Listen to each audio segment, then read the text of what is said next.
ജീവിതം തിരിച്ചറിവുകളുടെ ഒരു പാഠമാണ് അല്ലേ. ഒരിക്കൽ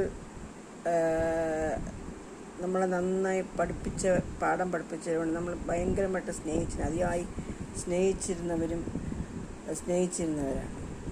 നമ്മൾ നന്നായിട്ട് പാഠം പഠിപ്പിക്കുന്നത് ആരെന്നറിയാമോ?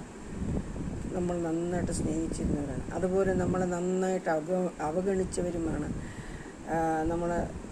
നമുക്ക് തിരിച്ചറിവുകൾ ഉണ്ടാക്കി തരിക അല്ലേ. നമ്മൾ പലരും തിരിച്ചറിയാനും തിരിച്ചറിവുകളുടെ ഒരു പഠന ലോകം ആണ് ജീവിതം അല്ല എന്ന് നിങ്ങൾക്ക് പറയാൻ പറ്റും. ചില സന്ദർഭങ്ങൾ അല്ലെങ്കിൽ ചില കാര്യങ്ങൾ നമ്മൾ ജീവിതത്തിൽ വിട്ടുപോയിട്ടുണ്ടെങ്കിൽ നമ്മളെ അത് ഓർമ്മിപ്പിക്കാനായിട്ട് ചില ബന്ധനങ്ങൾ നമ്മുടെ ജീവിതത്തിലേക്ക് വരും. ചില വ്യക്തികൾ നമ്മുടെ ജീവിതത്തിലേക്ക് വരും, അതൊന്നുകൂടി ഓർമ്മപ്പെടുത്താനായിട്ട് അല്ലേ. മറന്നു പോയിട്ടുണ്ടെങ്കിൽ ഒന്ന് ഓർമ്മിപ്പിക്കാൻ കൂടി അങ്ങനെയുള്ള വ്യക്തികളെ നമ്മളുടെ അടുത്തേക്ക് എത്തിക്കും നമ്മൾ മനസ്സിലാക്കാൻ വേണ്ടിയിട്ട് അല്ലേ. ധൈര്യമായിട്ട് മുന്നോട്ട് പോകും. ഒന്നിനും നമ്മൾ പകച്ചു നിൽക്കരുത്, മനസ്സിലായില്ലേ. ധൈര്യമായിട്ട് നമ്മൾ എന്ത് ജീവിതമാണ്, നമ്മളെന്ത് നേരിടാൻ തയ്യാറായിട്ട് മുന്നോട്ട് പോകും. ജീവിത പാഠങ്ങൾ അങ്ങനെയാണ്, പലരെയും പഠിപ്പിക്കുന്നത് അങ്ങനെയാണ്. അനുഭവങ്ങളിൽ കൂടെയാണ് നമ്മൾ പാഠം പഠിക്കുക.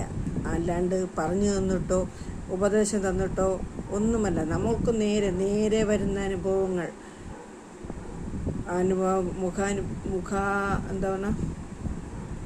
മുഖാമുഖം അല്ലേ. നമ്മുടെ മുഖാമുഖം നമ്മുടെ മുമ്പേ വരുന്ന അനുഭവങ്ങളാണ് നമുക്ക് പാഠം അല്ലേ. നമ്മൾ അനുഭവിക്കുമ്പോൾ നമ്മൾ കണ്ടുകൊണ്ട് നിൽക്കുന്നവർക്ക് ഒരുപക്ഷെ സഹതാപം തോന്നാം, പരിഹാസമുണ്ടാവും, ഒക്കെ ഉണ്ടാവും. പക്ഷെ അനുഭവിക്കുന്നവരുടെ വിങ്ങലുകൾ അവർക്കാർക്കും അറിയില്ല. അനുഭവിക്കുന്നവരുടെ വിങ്ങലുകൾ അറിയാനുമില്ല. അനുഭവിപ്പിക്കുന്നവർക്ക് അത് അറിയണമെന്നുമില്ല. അവർ വേണമെന്ന് വെച്ച് ഉപദ്രവിക്കുന്നവരായിരിക്കും കേട്ടോ. ജീവിതത്തിൻ്റെ ഓരോ പാഠങ്ങൾ അങ്ങനെയാണത് അല്ലേ. നമുക്കൊരു തിരിച്ചറിവുകളുടെ ഒരു കാലം കൂടിയാണ്. ഞാൻ പറയുന്നതിൽ എന്തെങ്കിലും തെറ്റുണ്ടെങ്കിൽ ക്ഷമിക്കുക കേട്ടോ. എനിക്ക് കിട്ടിയ പാഠങ്ങളൊക്കെ അങ്ങനെയാണ് കേട്ടോ. ഞാൻ അമിതമായി വിശ്വസിച്ചവരും അതുപോലെ അന്ധമായി സ്നേഹിച്ചവരും ഒക്കെ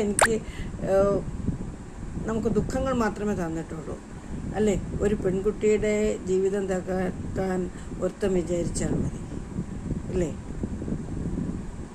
അതവൻ്റെ കഴിവുകേടായിരിക്കാം, ബലഹീനതയായിരിക്കാം, പല കാരണങ്ങളുമായിരിക്കാം. പക്ഷെ ഒരുത്തൻ വിചാരിച്ചാൽ മതി ഒരു പെൺകുട്ടിയുടെ എല്ലാ സ്വപ്നങ്ങളും കരിഞ്ഞു പോകാനും ജീവിതം തന്നെ